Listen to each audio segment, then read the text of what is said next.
Podcast. Lo mejor está por escuchar.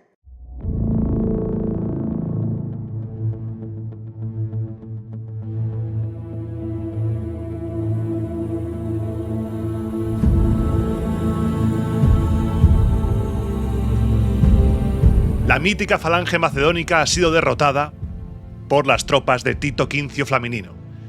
Sin embargo, el final de esta batalla solo ha plantado las semillas de la próxima guerra. Grecia no ha salido de una cuando ya está a punto de meterse en otra, pues la inminente amenaza del rey seleucida Antíoco empieza a asomar la cabeza. Hoy nos zambulliremos en el friquismo absoluto de la mano de Polibio para analizar por qué el letal sistema de combate romano logró destrozar a la implacable formación macedónica, y seremos testigos de cómo los buitres se abalanzan sobre los restos del poder de Filipo V de Macedonia. Te doy la bienvenida a Roma, a Eterna.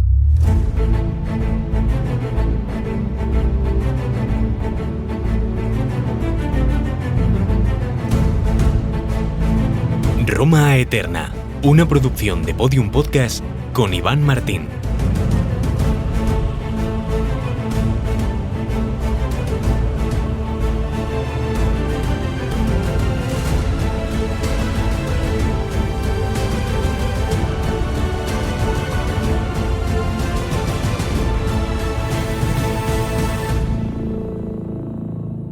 Programa 190 de Roma Eterna, 102 de la República, y tengo que decirte que estoy nervioso.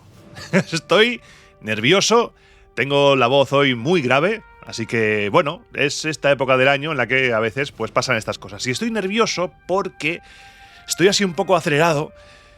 Estoy grabando esto a 26 de marzo, el día de lanzamiento de Roma Victa, de mi nueva criatura, de mi nuevo libro con Roca Editorial, Grupo Penguin Random House, un viaje al inframundo romano, a las derrotas, a las vergüenzas, a los episodios que quizá muchas veces se intentaron tapar, se intentaron evitar, pero que son necesarios, porque para conocer a alguien, para conocer a un imperio o cualquier cosa, hay que conocerlo en sus momentos más bajos.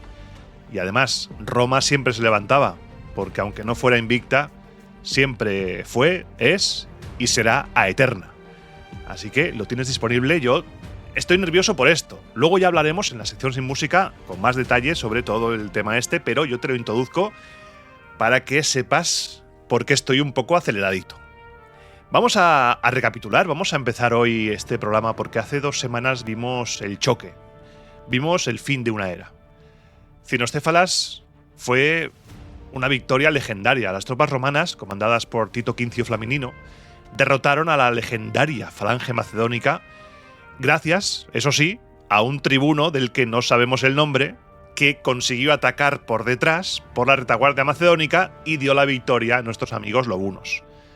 Flaminino, haciendo gala de una gran visión de futuro, veía lo que iba a pasar, firmó la paz y perdonó a Filipo para mantener a Macedonia como un muro de contención contra los pueblos del norte. Esta clemencia, sumada a las agrias disputas, lo digo así en plan educado porque realmente eran broncas, por el control de las ciudades conquistadas, como por ejemplo Tebas, cabreó profundamente a los aliados de la Liga Etolia, quienes estaban acusando a Flaminino de traición y de corrupción. Un general romano acusado de traición y de corrupción, ¿eh? Habráse visto. Nunca ha pasado esto. Así que hoy empezamos aquí, 197 a.C., siendo cónsules Cayo Cornelio Cetego y Quinto Minucio Rufo. Tenemos una alianza que ha explotado por los aires, tenemos al rey seleucida Antíoco asomando la cabecita y tenemos a una Grecia que, como te decía en la introducción, no ha salido de una y ya se va a meter en otra.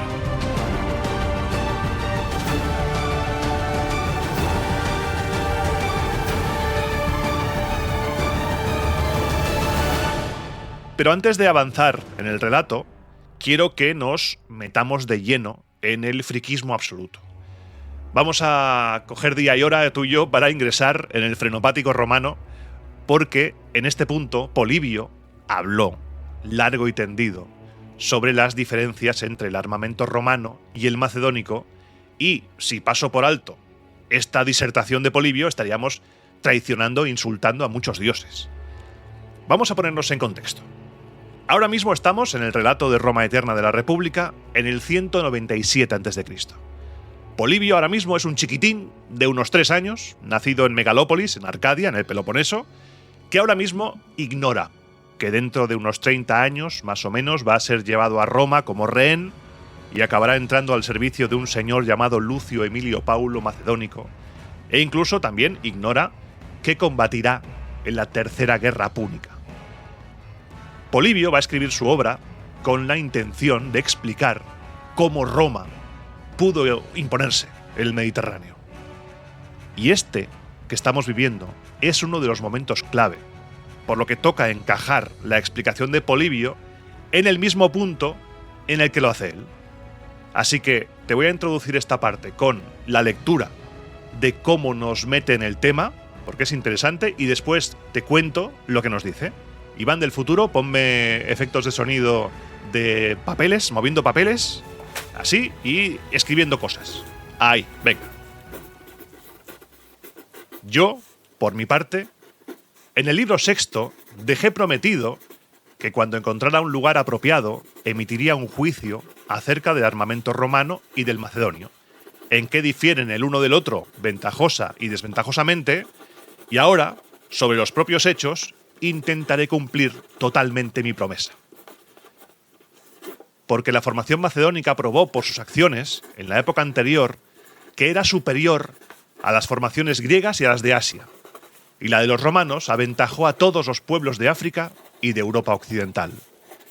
En nuestra época, no una vez, sino muchas, ha habido confrontación de estas formaciones y de sus hombres, por lo que será útil y a la vez atractivo investigar las diferencias. ¿Por qué sucede que los romanos son superiores y se llevan el primer puesto en las batallas que se dan en las guerras? No digamos que es solo por un azar, ni felicitemos sin más a los triunfadores, que es lo que hacen los hombres necios. Sepamos las causas verdaderas y alabemos y admiremos razonadamente a los generales. De las batallas que los romanos sostuvieron contra Aníbal y de las derrotas que sufrieron no es preciso tratar otra vez, ya que, si experimentaron tales desastres, no fue debido a su armamento ni a su formación, sino a la habilidad y al talento de Aníbal, cosa que nosotros ya pusimos en claro y demostramos con ocasión de las mismas contiendas. Da buen testimonio de nuestro relato, en primer lugar, el final de la guerra de ahora, pues cuando los romanos han dispuesto de un general de la altura de Aníbal, el triunfo les ha seguido inmediatamente.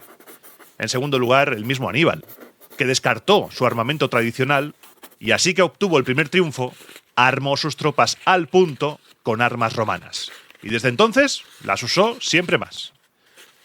Pirro, ciertamente, no solo adoptó el armamento romano, sino también tropas italianas, alternando un manípulo y una unidad de falange en sus luchas contra los romanos.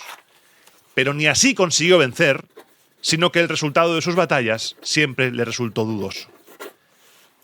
Acerca de estos temas era preciso anteponer lo dicho para evitar cualquier cosa que se oponga a nuestras afirmaciones. Y ahora trato ya directamente la comparación propuesta.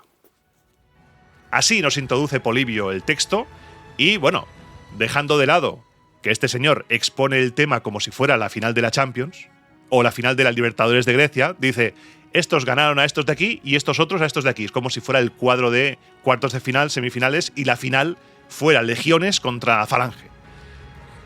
Pero además de eso, a mí me parece muy interesante lo que cuenta sobre Aníbal y sobre Pirro, porque nos enseña que en una campaña larga es imposible que nosotros visualmente tengamos un ejército enfrente, como por ejemplo en Gladiator. Gladiator, la primera escena en la cual aparece Máximo Décimo Meridio a caballo y los legionarios a su lado, ahí formando, es imposible. No puedes llevar un ejército en campaña larga con el mismo equipo, todos uniformados igual, todos ahí. En esa época era imposible. Habrá remiendos, cogerán armas del enemigo, armaduras. La vida no es la columna trajana. Pero volviendo al tema, que se me va, Polibio nos cuenta en su texto que cuando la formación se aprieta, la formación de falange se aprieta para entrar en combate, cada hombre ocupa un espacio de 3 pies de ancho. La sarisa, la lanza, el elemento definitorio de esta formación, presentaba una longitud variable. Si bien en época de Alejandro podría alcanzar los 16 codos, para este momento, esta época, ya se ha estandarizado en 14 codos, unos 6 metros y algo, de madera, de cornejo, que eso es un auténtico dispositivo de seguridad a largo alcance. El cálculo de Polibio es, demoledor. Si descontamos la distancia entre las dos manos que empuñan el arma y la parte trasera que sirve para mantener la sarisa abatida a modo de contrapeso, que son unos 4 codos, unos 1,76 m más o menos, quedan sobresaliendo por delante del cuerpo del hoplita 4,5 metros casi. Tú imagínate 4,5 metros por delante tuyo. Pero es que no se queda ahí la cosa, porque las picas de la segunda, la tercera y la cuarta fila también sobresalen por delante de la primera fila. E incluso Polibio dice que las sarisas de la quinta fila sobresalen por delante unos 88 centímetros. Hazte una idea del puercoespín de la muerte que tienes delante, porque esto genera una densidad de puntas tal que cualquier aproximación frontal tú vas por delante y es un suicidio. Para ilustrar esta densidad, Polibio recurre a la poesía y cita directamente la Ilíada de Homero, afirmando que estos versos que yo te voy a leer reflejan la realidad con una belleza y una verdad absolutas, ya que las filas distan apenas 88 centímetros, 2 codos, unas de otras. Y dice así: juntó casco con casco, escudo con escudo, hombre con hombre, y los penachos brillantes de los cascos de crin de caballo se unían al agacharse. Tan apretados se colocaron. A continuación, Polibio disecciona el empuje de esta maquinaria diseñada con 16 hileras de profundidad. Los soldados, situados a partir de la sexta hilera, quedan fuera del alcance directo del enemigo, así que estos llevan las picas apoyadas sobre los hombros de sus compañeros delanteros, apuntando hacia arriba. Esto crea un techo impenetrable que asegura la formación y los defiende de los proyectiles que caen desde lo alto. Además, los hombres de retaguardia empujan con sus cuerpos a las filas delanteras, por lo que suman una presión brutal al ataque e impiden, físicamente es imposible, que los hombres de vanguardia, los de delante, puedan dar media vuelta y huir. Frente a este muro insuperable, que tú dices, ¿esto qué es?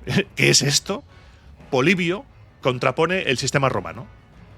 Nos cuenta que los legionarios ocupan ese mismo espacio inicial de 3 pies cuadrados, pero su modo de luchar es individual.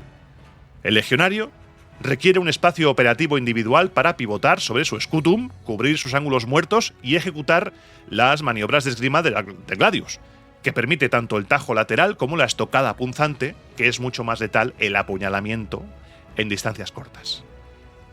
Por ello precisa un orden mucho más suelto, al menos 3 pies de separación entre cada hombre, tanto a sus lados como a su espalda.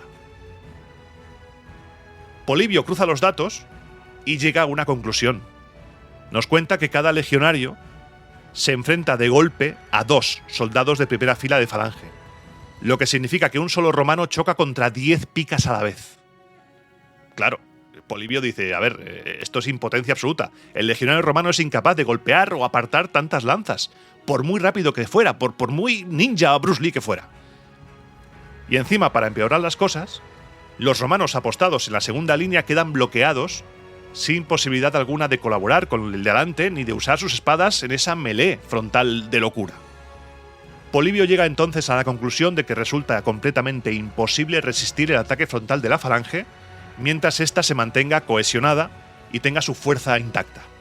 Entonces Polibio se plantea la gran pregunta: si es tan listo, ¿por qué está muerto? Más o menos. Si la falange macedónica era tan perfecta, ¿qué causaba entonces el triunfo de los romanos y cuál era el fallo de la formación en falange? Y para responder esta pregunta nos habla de la guerra misma, del conflicto bélico. La guerra impone sus propias reglas. Ocurre en terrenos y momentos totalmente impredecibles. La falange exige un escenario muy concreto para desplegar todo su potencial. Polibio admite que si los ejércitos rivales estuvieran obligados a combatir siempre en el momento y lugar propicios para la falange, esta formación sería, victorias tras victorias. El gran problema es que resulta muy fácil esquivar estas condiciones. Polibio nos cuenta esas condiciones que necesita la falange para poder desplegarse. Nos habla de llanuras perfectas, nos habla de zonas limpias de vegetación, libres de obstáculos, como por ejemplo obstáculos, dice, fosos, surcos en la tierra, barrancos, corrientes fluviales. Encontrarse con cualquiera de estos obstáculos en pleno avance ya era suficiente para desbaratar y echar a perder por completo la formación, nos cuenta Polibio. Y claro, encontrar un terreno con estas características idóneas, o sea, es que lo quieres todo. No puedes tenerlo todo en la vida. Es casi imposible. Y entonces Polibio va un paso más allá y nos presenta un escenario hipotético. Supongamos, vamos a jugar tú y yo, aquí que estamos solos, supongamos que los macedonios encuentran esa llanura perfecta, ese unicornio territorial. Si el ejército enemigo decide ignorarlos, ahí os quedáis, y se dedica a recorrer el país, lo que es la provincia, la comarca donde esté, devastando el territorio, arrasando ciudades y atacando a los aliados, la falange pierde toda su utilidad. Ante esta situación, el general que esté al mando de la falange se enfrenta a un callejón sin salida, a un dilema de morir o morir casi. Porque si la falange decide quedarse clavada en su territorio ideal para no salir, abandonas a tus aliados, firmas tu sentencia de muerte. Porque el enemigo, convertido en dueño absoluto del campo colindante, te corta las líneas de suministro. Pero si el general de la falange decide abandonar el terreno llano para pasar a la acción y perseguir a ese ejército que está devastando el territorio aliado, el adversario aprovechará el terreno irregular para manejar la falange y derrotarla a su antojo. Después Polibio nos habla de la doctrina militar romana, porque incluso aunque en el caso de que el enemigo acepte combatir en el terreno llano, siempre tiene la opción de mantener una pequeña parte de tropas alejada del choque inicial. Al reservarse estas fuerzas en lugar de arriesgarlo todo, pueden reaccionar a la embestida macedónica. Y esta es precisamente la maniobra táctica que utilizan los romanos. Para rematar su análisis, Polibio pasa de la teoría a los hechos probados en el campo de batalla, porque Polibio estuvo en la guerra. Polibio nos cuenta que solo los historiadores que han estado en la batalla pueden hablar de la guerra, y estoy de acuerdo, porque no podemos hacernos una idea de lo que es, de lo que se sufre y de lo que representa un evento tan traumático.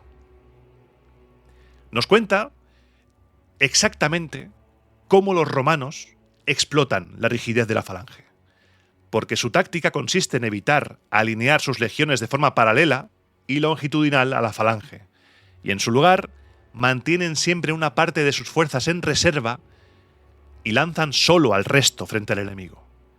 Esta maniobra provoca la ruptura de la formación macedónica. Da igual si la falange logra presionar y hacer retroceder a los romanos o si se ve obligada a ceder terreno ante ellos. En ambos casos, sus ventajas se esfuman. Al perseguir a los romanos que huyen o al retirarse de los que atacan, los soldados macedónicos abandonan al resto de sus compañeros de formación y esto crea un espacio, una brecha fatal en la línea. En ese preciso instante, la reserva romana ¡ñac!, penetra en el hueco dejado por la falange. Los legionarios entonces eluden el ataque frontal, que es un suicidio, para asaltar a los macedónicos directamente por los flancos y por la espalda. Y así es como palmó Macedonia en Cinostéfalas. Porque ese tribuno romano consiguió atacar por la espalda y claro, la maniobra de las lanzas tal, no podía. Fueron masacrados. La conclusión de Polibio es tajante. La diferencia entre ambos sistemas es enorme, pues resulta muy fácil anular las ventajas de la falange, mientras que a ella le resulta imposible esquivar los puntos débiles. La guerra real, la guerra que él vivió, exige marchar por todo tipo de lugares, montar campamentos, anticiparse para ocupar posiciones estratégicas, asediar ciudades, soportar asedios y hacer frente a ataques sorpresa. Todas estas acciones influyen en la obtención de victorias definitivas y en todas ellas la formación macedónica, cuenta Polibio, resulta poco útil o directamente inútil. El gran defecto del soldado de la falange es su incapacidad para luchar de forma individual o en pequeños destacamentos. Y frente a esto, el sistema romano se revela como la formación óptima para Polibio, porque destaca que cada legionario, una vez armado y en marcha, está perfectamente equipado para cualquier lugar, cualquier ocasión y cualquier aparición repentina de un enemigo. Aquí yo pienso, sí, claro, como en Teutoburgo, Pero bueno, sigamos con el análisis. El romano está bien preparado de igual manera para una gran batalla decisiva o para un combate aislado, ya que puede pelear encuadrado en su manípulo o de forma completamente individual. Al ser mucho más efectivo en el uso de sus distintas partes, el resultado de la guerra siempre termina correspondiendo mucho más a los intereses romanos que a los del enemigo. Y ya vamos a cerrar este análisis con Polibio explicándonos por qué nos mete esta pedazo de chapa, que también es increíble.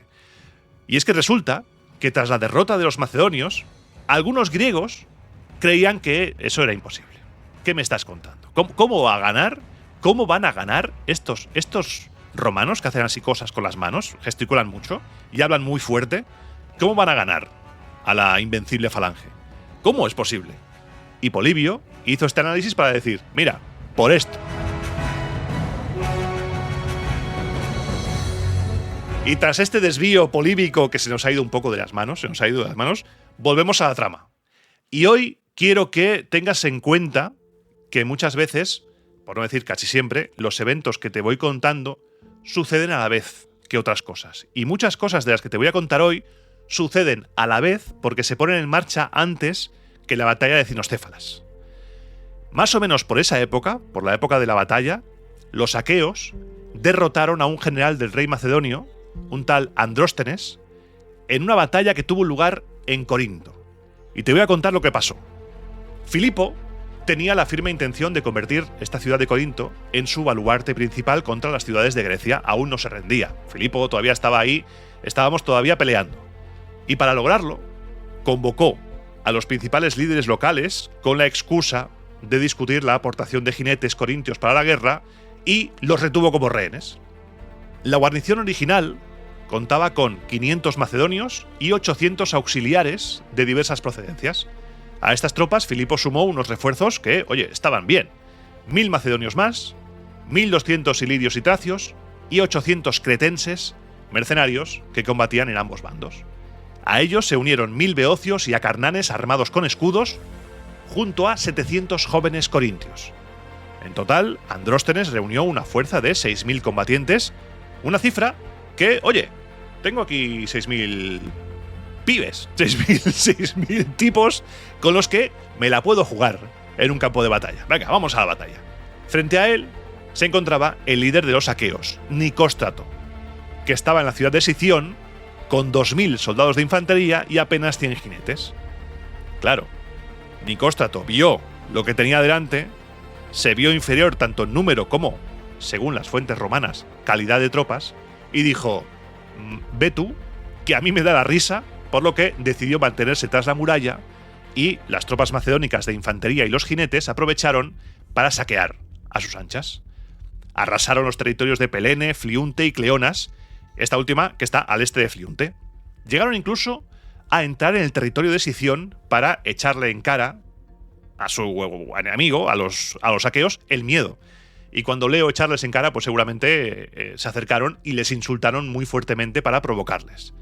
También las naves del macedonio Andróstenes bordearon y saquearon toda la costa de Acaya.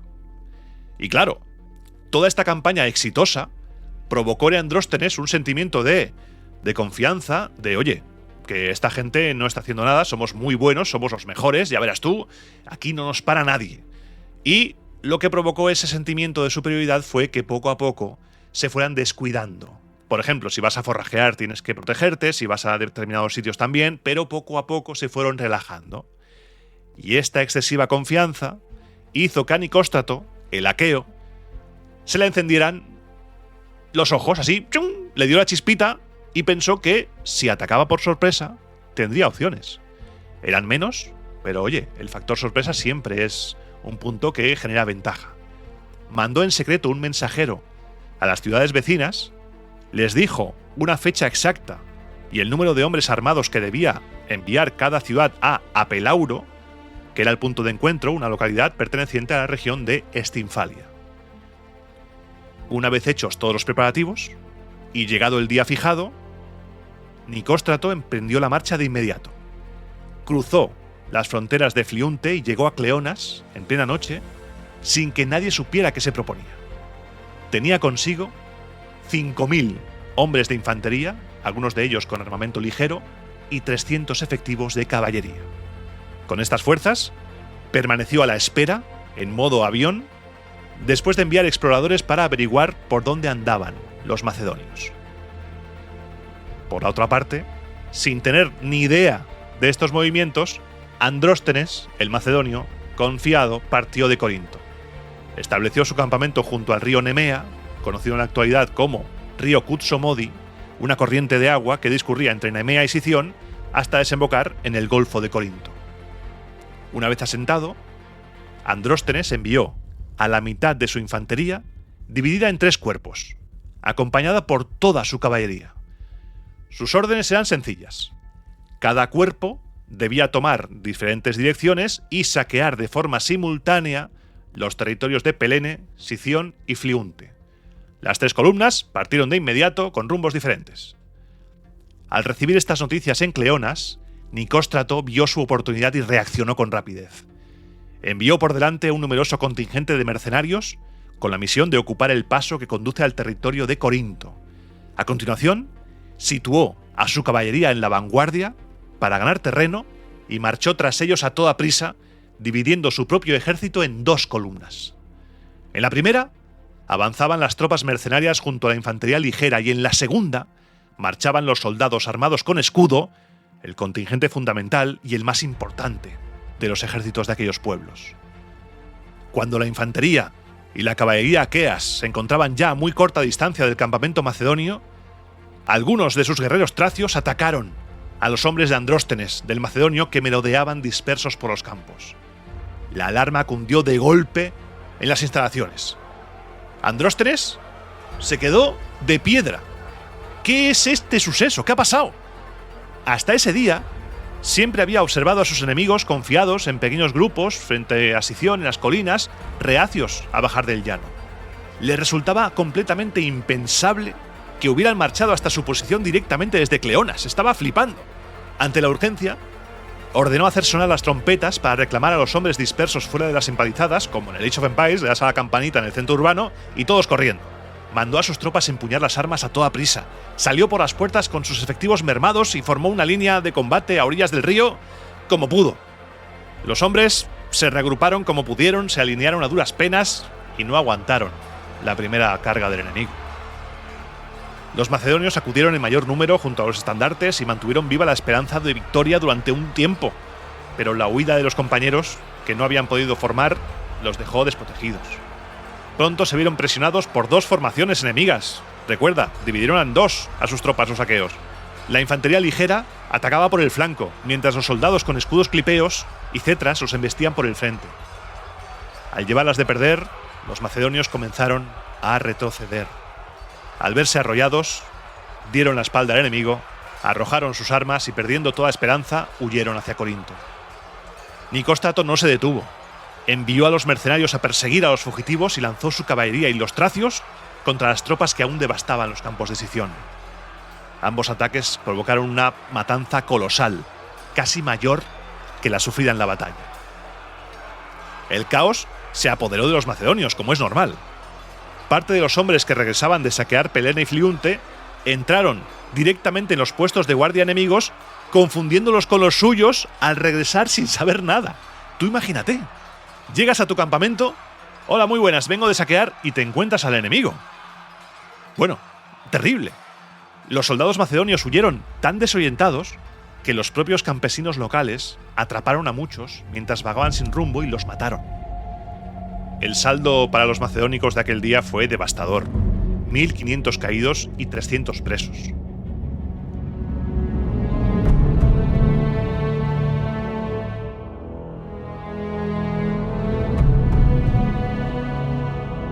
Tito Livio nos cuenta que antes de la batalla de Cinostéfalas, Lucio Quincio Flaminino, el hermano de Tito Quincio, zorrupio él como era, convocó en Córcira a los líderes de los acarnanes. Los acarnanes, para que nos pongamos un poco en situación, eran el único pueblo de toda Grecia que mantenía su alianza de fidelidad con los macedonios. En esa reunión, Lucio Quincio Flaminino logró sembrar así un poquito la semilla de la disensión, la semilla de la discordia, porque los acarnanes estaban unidos en lealtad a Macedonia por 2 motivos. La primera, lealtad innata. Eran un pueblo leal, cuentan las fuentes. Y el segundo, su profundo miedo y odio hacia los etolios. El enemigo de mi enemigo es mi amigo. Los acarnanes, habiendo ya tenido el veneno inoculado de, oye, ¿y si venís con nosotros? ¿Y si venís con los romanos? Que hay garum, tenemos un pan y un vino de lujo. Pues con esa idea en mente, convocaron una asamblea en Leucade, una ciudad que va a ser interesante y va a ser importante para lo que va a pasar ahora, Leucade. La asistencia a esta reunión fue parcial, hubo muchas ausencias, parecía eso el Congreso de los Diputados, y las opiniones de los presentes estaban, por supuesto, divididas. Algunos querían ir con los romanos y otros con los macedonios. A pesar de estas diferencias, 2 ciudadanos principales y un magistrado lograron sacar adelante un decreto particular para firmar una alianza con Roma. Esta decisión indignó profundamente a los ausentes, a los que no habían ido. Filipo aprovechó este malestar y envió a la zona a 2 líderes acarnanes de su total confianza, Andrócles y Equedemo. Esos enviados lograron anular por completo el decreto de alianza con Roma. Y además, consiguieron que la asamblea condenara por traición a los promotores de la iniciativa, llamados Arquelao y Bianor, 2 hombres de enorme prestigio en la comunidad. Como golpe final, destituyeron de su mando a Céuxida, que había sido el responsable de presentar la propuesta original de alianza con Roma. Frente a esta condena, los acusados tenían 2 opciones: o escapar o escapar. pero los acusados tomaron una tercera vía. Sus amigos les aconsejaron ceder ante las circunstancias y exiliarse en Córcira para ponerse al amparo de los romanos. Pero ellos, ignorando estas advertencias y pensando que eso era asumir una acusación de traición que ellos no habían cometido, que estaban convencidos de que no habían cometido, decidieron entregarse directamente en manos de la multitud. Buscaban con este gesto aplacar la ira del pueblo con su presencia o, en el peor de los casos, afrontar su destino de cara, no huir. Por lo que se presentaron con todo su cuajo, físicamente ellos ahí, en una asamblea multitudinaria. Su aparición provocó murmullos y gestos de sorpresa. Míralos, estos los traidores han venido, qué cara tienen, ¿cómo pueden venir? Pero inmediatamente después se hizo un silencio absoluto. La multitud calló por respeto a su antigua dignidad y por pura compasión ante su desgracia actual. La asamblea les concedió entonces el turno de palabra. No tenemos el discurso, pero sí que las fuentes se hacen eco del tono. Nos dicen que comenzaron el discurso muy suave, en tono suplicante, pero que sin embargo poco a poco al avanzar la exposición afrontaron la refutación de las acusaciones con una actitud que era propia de un inocente. Dicen las fuentes que se expresaron con la firmeza absoluta de quienes se saben inocentes. También te digo que las fuentes que nos cuentan esto son fuentes romanas, así que también tenemos que ponerlo en cuarentena. Al final de la intervención nos dicen que reunieron el valor suficiente estos 2 para protestar abiertamente por el trato cruel e injusto que habían sufrido. Sus palabras, como si estuviéramos en una película, causaron un impacto tremendo en la gente. Una gran mayoría de la gente que estaba allí votó a favor de anular las condenas dictadas contra ellos y devolverles la libertad y su antigua dignidad. Pero a pesar de esta absolución personal, la asamblea mantuvo la alianza con Filipo y rechazaron formalmente la amistad de los romanos. Esto fue lo que se decidió en Leucade, en la capital de Acarnania y centro de la asamblea para todos sus pueblos. Cuando Lucio Quincio Flaminino recibió la noticia desde Córcira, zarpó de inmediato con su flota. Atracó sus naves en un lugar llamado Ereo, un enclave cuyo emplazamiento exacto desconocemos hoy en día. Desde allí avanzó hacia las murallas, desplegando un arsenal completo de máquinas de lanzamiento y de asedio. Lucio estaba convencido de forzar una rendición inmediata con esta demostración de fuerza. Los defensores no se rindieron, comenzaron a resistir, a pelear, y Lucio Quincio Flaminino se vio obligado a desplegar manteletes, torres, para comenzar a golpear los muros con los arietes. Para que te hagas una imagen mental, geográficamente, la región de Acarnania se sitúa entre Etolia y el Epiro, mirando hacia el oeste y hacia el mar Sículo. Su capital, Leucade, se encuentra en el territorio también conocido como Leucadia. ¿Vale? Leucade presenta una anomalía de gran valor militar porque originalmente estaba unida al continente por un istmo de 500 pasos. Pero para el 197 a.C., la historiografía nos cuenta que la intervención humana ya ha excavado un canal artificial que la transforma en una isla casi separada por un brazo de mar vadeable que condicionará el despliegue de Flaminino. La ciudad de Leucade descansa sobre una colina orientada al este, mirando hacia Acarnania. Su parte baja es completamente llana y se extiende hasta el brazo de mar que la separa del continente. Esta topografía permite asaltarla simultáneamente por tierra y por mar. Las aguas que la circundan son mansas, son similares a las de un estanque, nos cuentan las fuentes, y la llanura terrestre resulta perfecta para desplegar los trabajos de asedio, o sea que todo estaba yendo a pedir de Milhouse para las tropas romanas. Bajo el castigo de los arietes y los trabajos de zapa, las murallas comenzaron a derrumbarse en múltiples puntos a la vez. Sin embargo, la vulnerabilidad de la ciudad contrastaba radicalmente con el valor de los defensores. Los acarnanes trabajaban día y noche para reconstruir los tramos abatidos y taponar las brechas de los derrumbes. Entablaban combate de forma infatigable, usando sus armas para defender la ciudad de forma activa. No se limitaban a estar detrás de la muralla, no, sino que salían a atacar. Su feroz resistencia amenazaba con alargar el asedio mucho más de lo que habían previsto los romanos. Pero, siempre hay un pero en este tipo de historias, porque el punto de inflexión llegó gracias a una traición interna. Siempre hay un traidor, siempre. Un grupo de exiliados de origen itálico, residentes en Leucade, franqueó, dio acceso a la ciudadela a los legionarios romanos.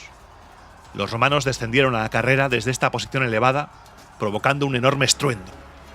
A pesar de todo, los leucadios lograron formar en orden de combate en el ágora y plantaron cara en una batalla campal en toda regla. Mientras ese choque sucedía en el centro urbano, el resto de tropas romanas logró tomar las murallas con escalas en numerosos puntos y entraron definitivamente en la ciudad. Las tropas asaltaron el interior saltando directamente sobre piedras y sobre las brechas. Al mismo tiempo, el propio Lucio Quincio Flaminino consiguió envolver a los defensores formando un largo cordón militar a su alrededor. Atrapados entre dos fuegos, gran parte de los leucadios perdieron la vida combatiendo hasta el final. El resto de hombres, al verse completamente rodeados y sin salida, arrojaron las armas y se rindieron ante el vencedor. En cuestión de pocos días, todos los pueblos de la región de Acarnania se sometieron incondicionalmente a Roma. Esta capitulación en cadena se produjo al llegar las noticias de lo que había ocurrido en Cinostéfalas, porque ahí estaba Tito Quincio Flaminino derrotando a Macedonia. Por aquellas mismas fechas, también antes de la noticia de Cinostéfalas, los rodios aprovecharon el momento de debilidad de Filipo para reclamarle la región continental de Perea, un territorio que había pertenecido a sus antepasados. Para lograrlo, enviaron al jefe Pausístrato al mando de 800 efectivos de infantería aqueos y 1.800 hombres armados. Este contingente auxiliar era una auténtica amalgama de pueblos que incluía galos, pisuetas, tarmianos, tereos, que eran de Perea, laudicenos, de todo. Con estas fuerzas, Pausístrato logró ocupar la estratégica posición de Tendeba en la región de Caria. No te preocupes por estos nombres, te voy a situar, estamos ahora mismo en el suroeste de Turquía, Asia Menor. Ejecutó esta maniobra en secreto, sin alertar a las tropas del rey macedonio que estaban en la zona. En el momento más oportuno llegaron los refuerzos, 1000 infantes aqueos y 100 jinetes, bajo el mando de Teoxeno. Ante esta amenaza, el enviado que estaba ahí del rey, el prefecto, que cuentan las fuentes romanas que siempre intentan poner el nombre romano a la equivalencia, Dinócrates, pasó a la ofensiva. Concentró a todas las guarniciones que tenía diseminadas por la región, sumó auxiliares locales y avanzó directamente hacia Alabanda, la posición donde se encontraba el enemigo. Los rodios aceptaron el desafío de inmediato. Ambos ejércitos levantaron sus campamentos muy cerca el uno del otro y salieron a toda prisa al campo de batalla para desplegar sus formaciones.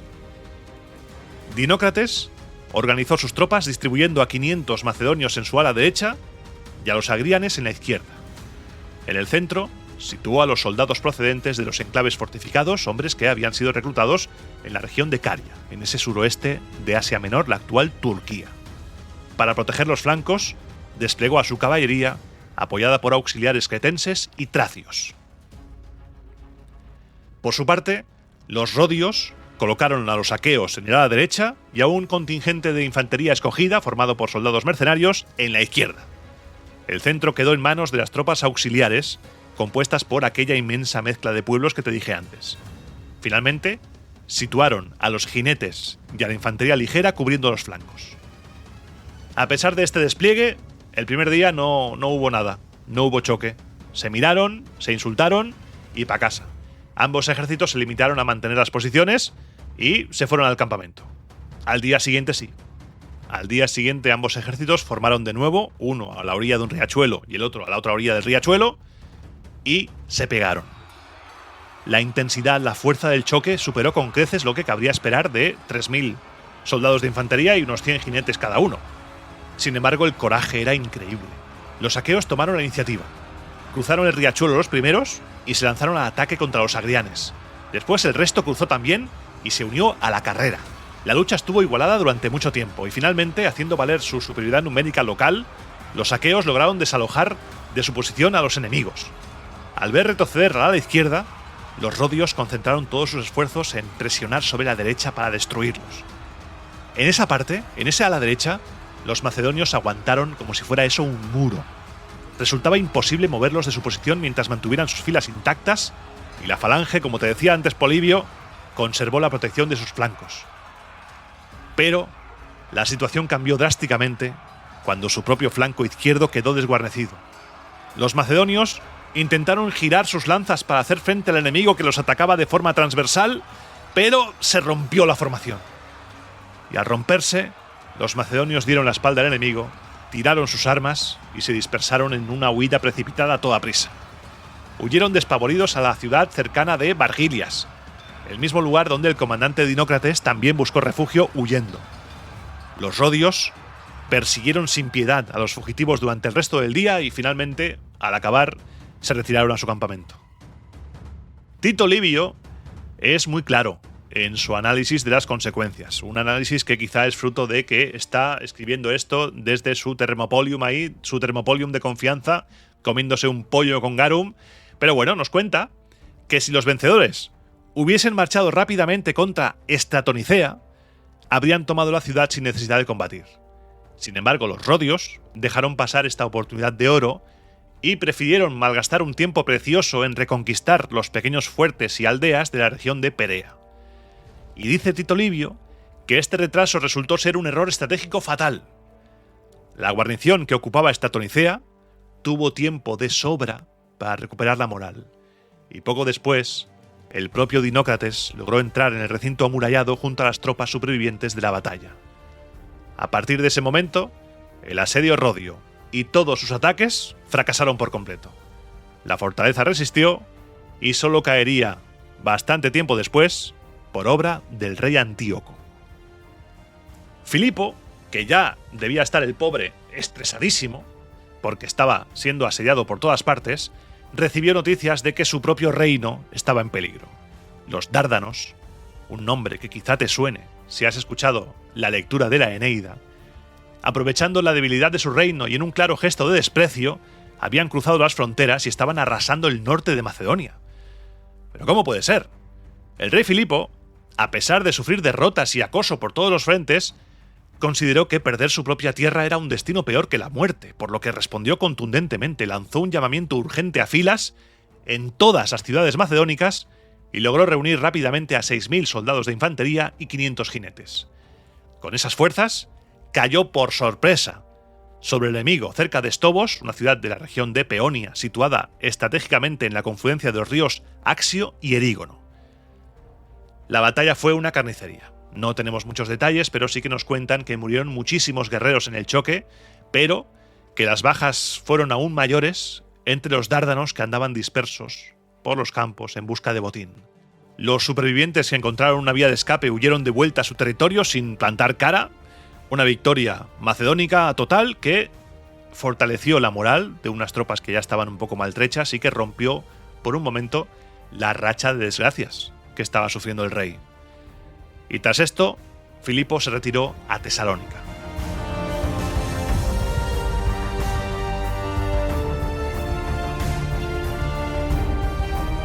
Ahora volvemos al post-Inostéfalas, porque para Roma, la victoria general sobre Filipo llegó en el momento perfecto.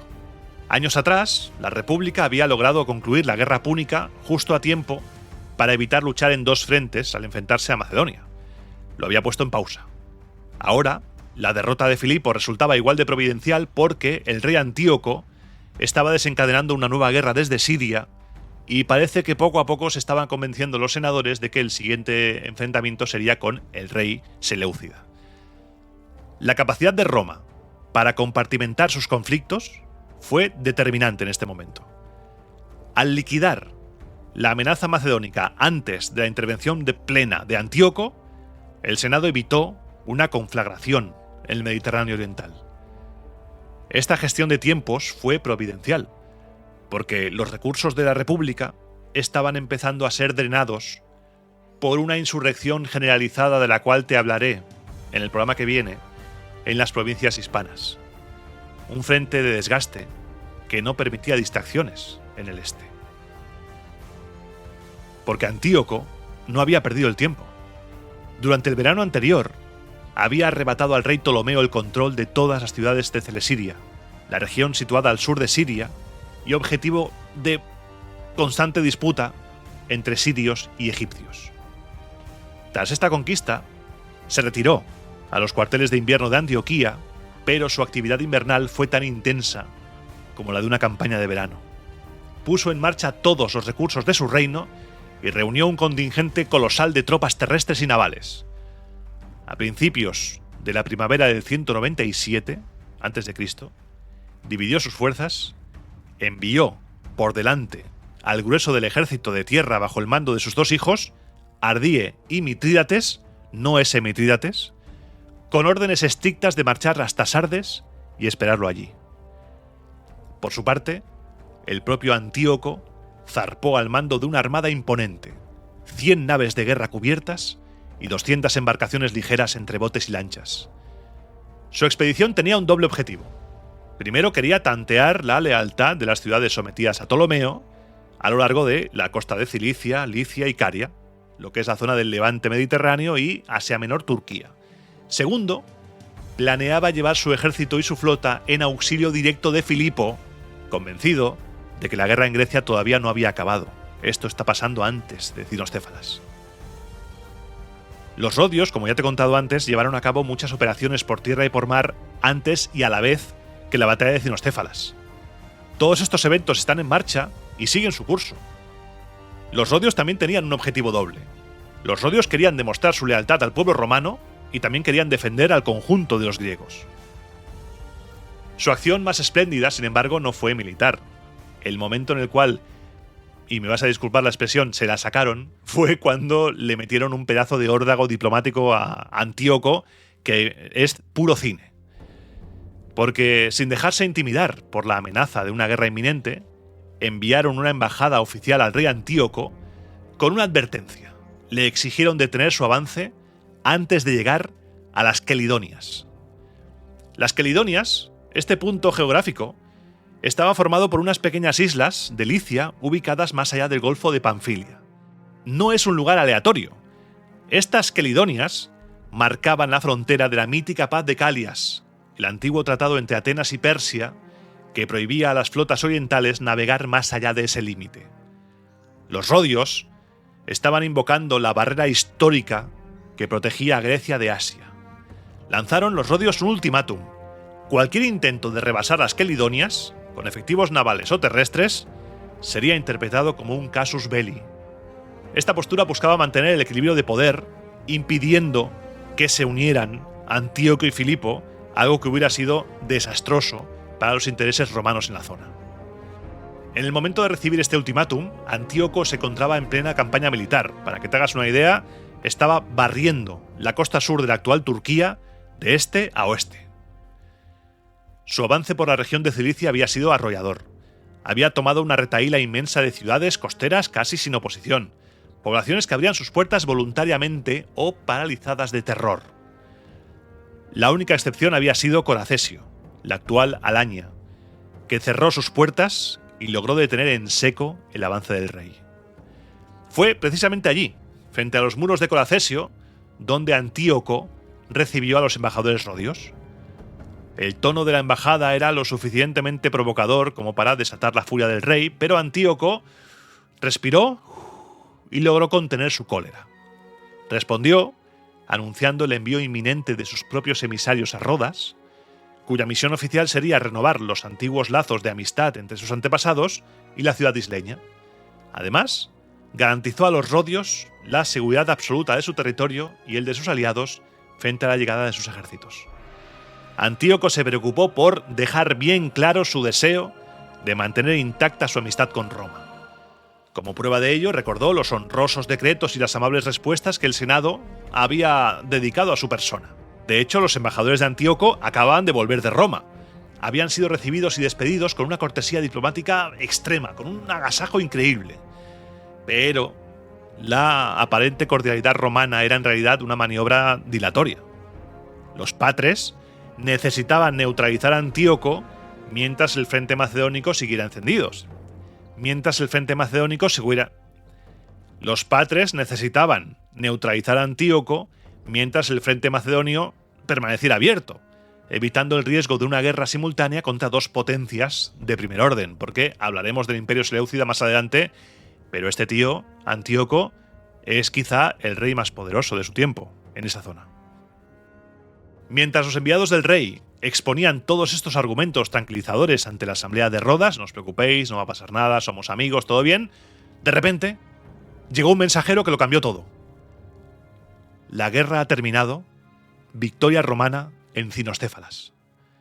Al enterarse de la derrota aplastante de Filipo, los rodios ya perdieron el miedo a la unión de los dos reyes. Cancelaron sus planes bélicos y renunciaron a interceptar a Antíoco con su flota. Sin embargo, mantuvieron su segundo gran objetivo, salvaguardar la libertad de las ciudades aliadas de Ptolomeo, sobre las que todavía se cernía la amenaza de la maquinaria del monarca seleucida. Y aquí, para acabar, aunque ya te lo adelanté en el programa de la batalla de Cinostéfalas, es ahora cuando las fuentes nos cuentan el dramático final del rey Átalo de Pérgamo.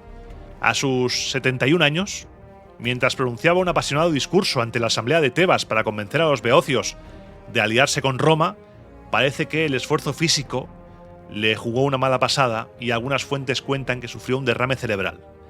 Se desplomó, lo trasladaron de urgencia a Pérgamo, donde murió poco después, habiendo reinado durante 44 años. En sus primeros años, su inmensa riqueza personal constituía el único respaldo real para sus aspiraciones al trono. Sin embargo, supo utilizar ese dinero, esa fortuna, combinando, según cuentan, una gran prudencia con una enorme generosidad. De este modo logró forjarse una imagen digna de la realeza, convenciéndose primero a sí mismo y ganándose después el respeto de todos los demás. Su consagración definitiva frente a su pueblo llegó al enfrentarse a los galos, un pueblo recién llegado que se había convertido en el terror absoluto de toda Asia. Átalo los derrotó por completo en una sola batalla. Tras esta apoteósica victoria, asumió formalmente el título de rey y mantuvo siempre un talante a la altura de esa inmensa dignidad. Cuenta Tito Livio que gobernó a su pueblo impartiendo la máxima justicia y demostró una lealtad inquebrantable hacia sus aliados. Era amigo de Roma, cómo se nota, Cuando escriben amigos, cómo se nota. Dicen que en su vida privada fue un hombre atento con su mujer y sus hijos, 4 de los cuales le sobrevivieron, además de cortés y generoso con sus amigos, amigo de sus amigos y siempre saludaba. Al morir, legó un reino tan estable y fuertemente consolidado que su dinastía lograría mantener la corona de forma ininterrumpida hasta la 3ª generación. Con la desaparición de Átalo, se cierra un capítulo esencial de la diplomacia helenística. Su lealtad a Roma no fue solo una elección personal, sino que fue el pilar sobre el que se asentó la futura hegemonía romana en Asia.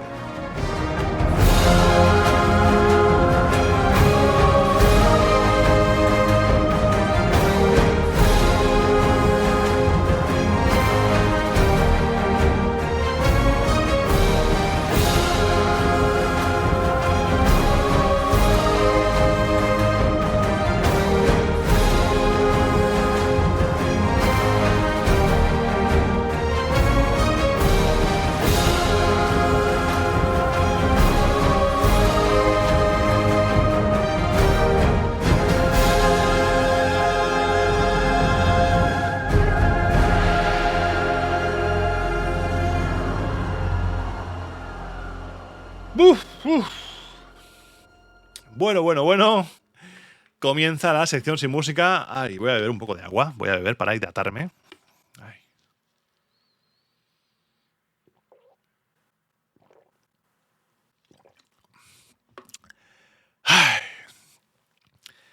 Primero de todo, muchas gracias por llegar hasta aquí. Muchas gracias por escuchar el programa, por seguir las aventuras, las locas aventuras de Roma.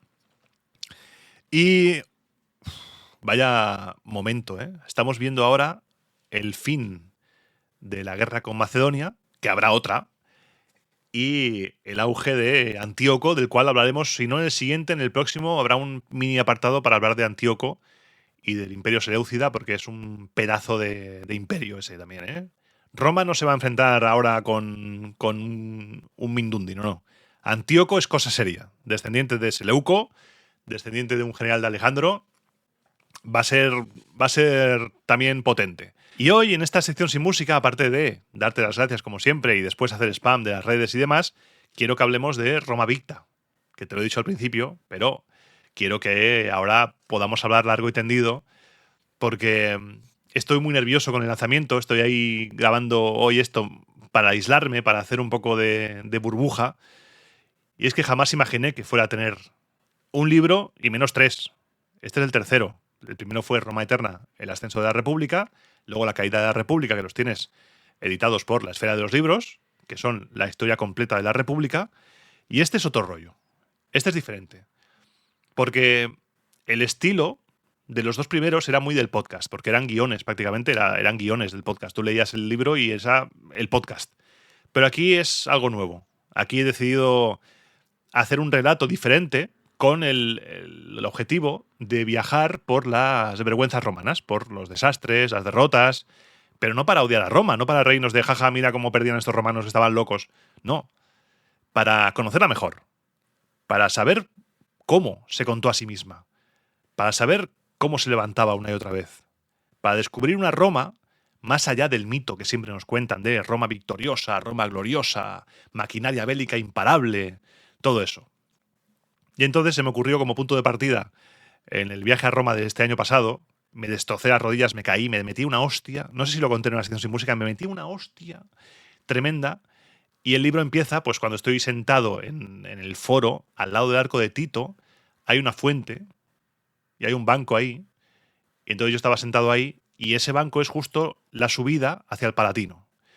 Y sentado ahí, comienza el relato, y después me convierto en la Sibila de Cumas y te guío por el inframundo y cada paso son 4 niveles, cada nivel va siendo cada vez más oscuro, más derrotas, las he agrupado por áreas temáticas hasta llegar a hablar de cosas como el final, pues Atila, hablamos de batallas que son de la época imperial, de la subasta del trono, hablamos de Sapor, hablamos de un montón de temas que en el podcast aún no hemos llegado, pero que será interesante cuando lleguemos a analizarlas con detenimiento, y son bonitas.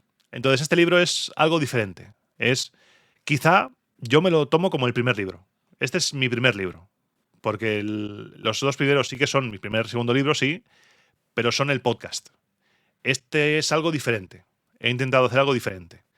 Que sigo siendo yo, pero es como, no es cronológico, no es siguiendo la estructura del podcast, es algo, otra cosa, es otra cosa. Espero que te guste, lo tienes disponible tanto en físico como en digital, en las grandes plataformas y en tu librería de confianza lo puedes pedir, sin problema, por supuesto, tú cómpralo donde quieras apoyar, tú cómpralo. Y ya hablaremos de las presentaciones, porque se viene un mes de abril muy loco. Sí que te puedo confirmar que me han dicho que, salvo cosa que pase mala, estaré en la Feria del Libro de Madrid. San Jordi no lo sé, no sé si da tiempo. Y las presentaciones habrá una en Madrid, en la librería Aurea Clásicos, eso está claro, porque esa es mi casa en Madrid, es Aurea Clásicos. Si estás en Madrid y quieres comprar el libro, pídeselo a ellos, que son muy majos, y es una librería en la cual cuando entro mi aplicación del banco empieza a tener pánico. Bueno, no mucho, porque tampoco es que pueda comprarme mucho, pero entra en pánico, porque es una pasada esa librería. En Barcelona también me gustaría hacer. Haremos también, mira, ya que estamos, repasamos de nuevo los eventos. El fin de semana, a ver, calendario. Que no se me olvide tampoco mencionar que el 18 de abril estaré en el Rincón de la Victoria, en la Villa Antiopa, hablando de cositas romanas también, entrada gratuita. 18 de abril, sábado, en Málaga. Así que vente, Rincón de la Victoria. El fin de semana del 25-26 de abril estaré en La Olmeda con Néstor Marqués y con Lidia Merenciano, y ahí también presentaré el libro. Y el 19 de abril nos vemos en el teatro, ¿no? ¿Tienes tu entrada? Espero que sí. César, el hombre que desafió a Roma. Vamos a hacer cosas cesarianas. Teatro Alcázar, Madrid, 8:30 de la noche, domingo 19. Te espero, vente, porque va a ser guay. Tienes la entrada, si buscas, porque aquí no te puedo pasar ningún enlace aquí por la voz, pero si buscas Roma Eterna o César, el hombre que desafió a Roma, Entradas Madrid, es la web del grupo S-Media, creo que es S-Media, y ahí tienes la entrada para que vengas. Que está, oye, está bien, ¿eh? La gente está... Muchas gracias, ¿eh? Porque está bien de entrada, está bien. Así que vente porque vuelan. Igual para entonces ya no hay tantas entradas como antes. Y luego en mayo tenemos Tarraco Viva, que también habrá presentación del libro, también habrá charla. Y de momento así ya está. De eventos del libro y demás. Por lo que yo hoy, tras darte las gracias, contarte mi chapa y hablarte de esto un poquito, yo acabo mi misión de hoy. Mi misión ya está. Hemos acabado ya. Recordándote, como siempre, que te suscribas al podcast en tu plataforma de confianza que te guste, que lo compartas, que hablas de Roma Eterna con todo el mundo, que le cuentes a la gente que si te gusta el podcast, pues oye, que igual hay gente que le gusta también. Las cosas romanas son muy seguidas. La gente le gusta. Pues oye, tú dale. No tengas vergüenza en recomendar Roma Eterna a tus amigos, familiares, a tu jefe, a tus trabajadores, a quien sea.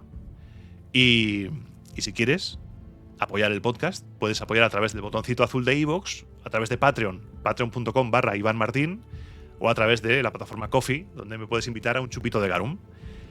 Así que creo que no me dejo nada más. Así, el correo, si quieres escribirme, escríbeme a romaaeternapodcast@gmail.com, romaaeternapodcast@gmail.com, y estoy en Twitter, Roma Eterna FM, en Instagram, Roma Eterna Podcast, y ya está. No te voy a dar más a chapa. Bueno, WhatsApp y Telegram, sí. Si buscas ahí estoy, canal y grupo. Por lo que ya estamos. Sin más, deseando que los dioses os sean propicios tanto a ti como a los tuyos, te espero la semana que viene, pasa de lista, en el próximo programa de Roma a Eterna.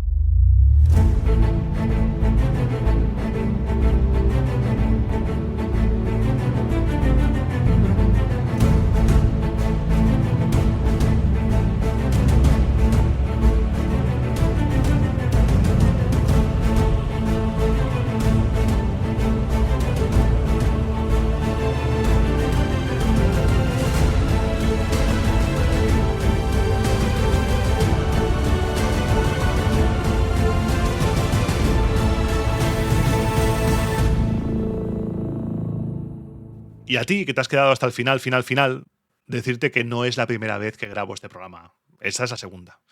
Lo empecé a grabar, estaba yo acelerado, porque hacía días que no grababa, y los nervios del libro y tal, y luego me escuché un poco y dije, uy, esto no me acaba de convencer. Luego también me había quedado muy difusa, lo he tenido que corregir bastante, el tema de el avance, la pelea entre los aqueos, todo esto, la parte de geografía, para que te hagas una idea de los sitios, tal.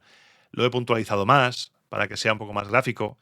Estamos aprendiendo continuamente y los nervios y todo lo que pasa alrededor y tal, pues hoy estoy agitado porque el lanzamiento del libro me tiene nervioso. Así que muchas gracias por llegar hasta aquí, muchas gracias por escucharme. Sin ti esto no sería posible. Gracias por permitirme vivir este sueño y por muchos años más. Espero que estés bien, que tu familia esté bien y te espero en el siguiente, ¿eh? No faltes. Un abrazo. Adiós.